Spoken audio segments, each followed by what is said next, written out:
हजिगला मानविकता आत्महत्या करिथिबा युवकଙ୍କ घरे पसी कलाकना बुलाइले लुटेरा हाथ उद्धार करी एक 12 चकिया ट्रक किनिथिले रामचंद्रपुर थाना अळतिगार कविंद्र साहू गाड़ी ठीकठाक न चलिबारु ऋणभार बढ़ी चलिला फल ऋणभार सही न पारी निज शोइबा घरे पत्नी को साड़ी को बेकरे बांधी आत्महत्या कले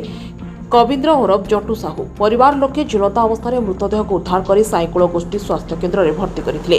डाक्तर सेठारे मृत घोषणा करने पर रामचंद्रपुर पुलिस पहुंची शव जबत कर एक अपमृत्यु मामला रुजु कर शव व्यवच्छेद पर आनंदपुर उपखंड चिकित्सालय को पठाई देथिला। एतिकिरे दुख सरी नथिला। गोटे पटे स्वामीर मृत्यु दुख अन्यपटे सही समय घर कहीं दुर्बृत्त समस्त टंका चोरी कर नेबा घटना परिवार मेरुदंड को भांगी देछि।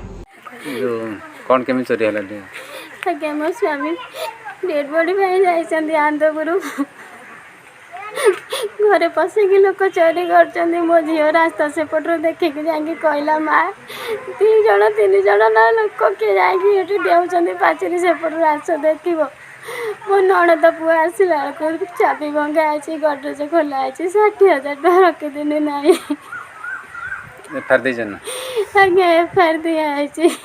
जहाँ आप साहाଯ୍य करेंगे आमको जहाँ न्याय देवे मो छुआ 2टा बासी जीवे।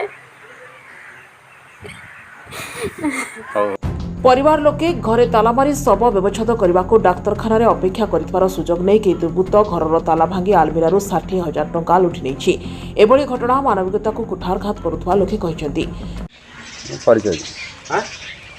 मु प्रसन्न कुमार नायक समाजसेवी अळती गतकाली आम गाँव कविंद्र साहू डाकनाम जट्टू कौन कारण मानसिक भारसाम्य हरई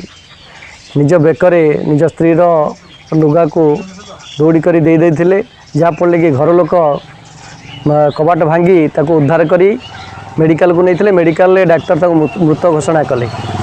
तापरे ताको पोस्टमार्टम पाई से माने हमर मुख्य चिकित्सालय घसीपुरा को नहीं यही समय रे तांको घरर कौन लोक घरे उपस्थित नथिले घरटा भी टिके बाहर जगार रही